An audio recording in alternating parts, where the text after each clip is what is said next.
Most of us have heard the word predestined for years. It has one meaning, and that meaning was handed to us before we were old enough to question it. Predestined means that God, before time, fixed everything that will ever happen, either directly or by some mysterious, unexplained decree. Every choice, every event. That is what Christians believe, right? Let's slow down and ask whether that is really the case. I am not here to ask you to dump your theology. I am not asking you to stop believing that God is sovereign, or wise, or all-knowing. I want to do something a little more basic, and honestly, something more respectful of the Bible's own words. I want to ask the question almost no one ever asks out loud. When Paul used the Greek verb behind our English word, predestined, what did that word mean in his language? What did it mean before 4th century? Through 18th century, religious systems got built on top of it? That is it. Not is Calvin right or wrong, not how exactly does providence work. Just this. Did that ordinary Greek verb itself mean God, with certainty, determines every event? Or was that very heavy meaning loaded onto it later? If that sounds strange to you, you are not alone. For most believers, predestined is not just a word in Romans or Ephesians. It is a whole knot of ideas tied together. The knot usually sounds something like this. God decides everything ahead of time. Every event, every choice. Because he is God, that decision cannot fail. So whatever happens in history is exactly what he decided. That idea was presented as the only serious Bible-honoring position. You would never think that the underlying word might be doing something more modest than that. But let's do some basic work and see what the word actually means. When pastors go to the standard Greek tools and look up the verb behind predestine, the verb proorizo, the definitions they see are things like decide beforehand, determine beforehand, mark out in advance, appoint in advance. That is the core. In normal English, you could just say, set something up ahead of time. It is a planning word. It is a boundary-setting word. It is a word for laying out a framework or a role in advance. As Joel Koritko likes to muse, it is pre-pathing. The subject may or may not be God, but the verb itself is not a technical term for fate. There are Greek words for fate, but proorizo is not one of them. That is step one. The Greek verb means decide beforehand, set up in advance. Now watch what happens when we move from the lexicon to the big doctrinal statements. In classic Reformed and Catholic documents, the language gets heavy very fast.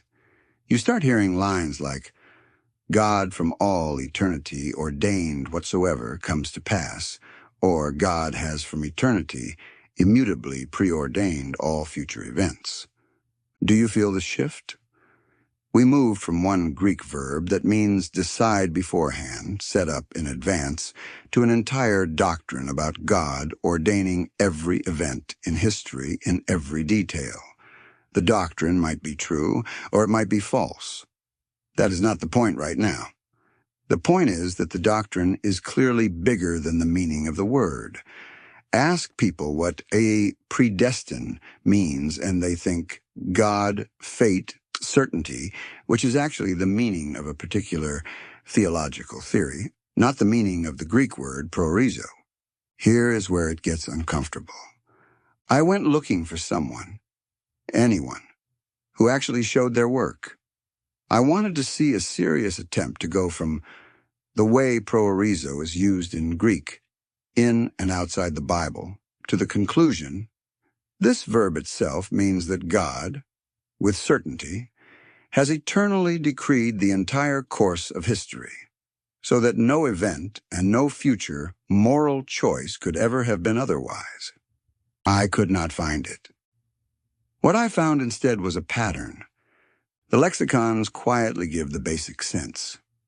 Decide beforehand, set in advance, mark out in advance. Then theologians start from a separate question. If God decides something, can his decision fail? From that question, they conclude that any divine decision must automatically be an infallible, exhaustive decree. In other words, the determinism is not coming from the verb. It is being imported from a certain view of God and then stuck back onto the verb as if it lived there the whole time. That is the missing step almost no one ever names. The Greek verb itself does not say, I include metaphysical certainty about every event. That piece got attached later from outside the word by way of a system. So what happens if we give the verb permission to mean what it actually means in Greek, even when God is the subject? At that point, it depends on the object. Let's take one familiar verse and listen to it with fresh ears. In Romans 8, Paul says that those whom God foreknew were predestined to be conformed to the image of his Son. In plain English, capturing the Greek structure, you can say it this way. Those he knew previously, he set within a predefined framework so that they would be conformed to the image of Christ. In other words, the people are what God sets in advance, and the framework is Christ-likeness. It is less like God scripting every move and more like God saying, I know these people. I am putting them on a path whose endpoint is that they take on the characteristics of Christ. God, in advance, set up a Christ-shaped pattern and path for his people. He laid out ahead of time what the family likeness would look like. He decided beforehand that the standard for those who belonged to him would be the image of his Son, not any other image. That is not God reaching in and flipping switches inside people like a puppet master. That is God defining the shape, the standard, the family resemblance, and then working in history to call people into that pattern, to warn them, to teach them, to comfort them, to discipline them, with the goal of transforming them. It is real initiative. It is real authority. It is a framework, not a fate machine. We could walk through other passages. We could look at how the same verb is used in other Greek writers about very normal things, where no one hears metaphysical fate. We could look at how later languages tried to render this verb, in Latin sometimes tightening it toward a more fixed, deterministic reading, and in Gies often preserving a more procedural, order-focused sense.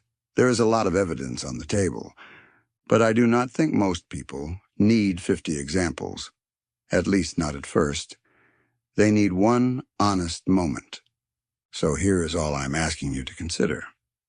First, the ordinary Greek verb behind predestined is a planning word. It means to decide beforehand, to set up a role or a standard or a path in advance. It is about framing and marking out. Second, most of the heavy language about God fates every detail of history does not come from that verb. It comes from much later systems that assume that any decision God makes must automatically be an exhaustive, guaranteed decree of all that will ever be. Third, once you see that difference, it suddenly becomes possible to read these New Testament texts in a different light. You do not have to choose between a God who plans wisely and a world where human choices are real. You can say God sets the standard, God sets the path, God sets bounds on what should happen, who will be affected, and how we as believers are shaped by his purposes. And within that preset framework, he genuinely calls, warns, invites, partners, and grieves. You may still end up believing a very strong doctrine of God's decree. You may stay fully Calvinist. You may not. That is your business, and it is a bigger conversation.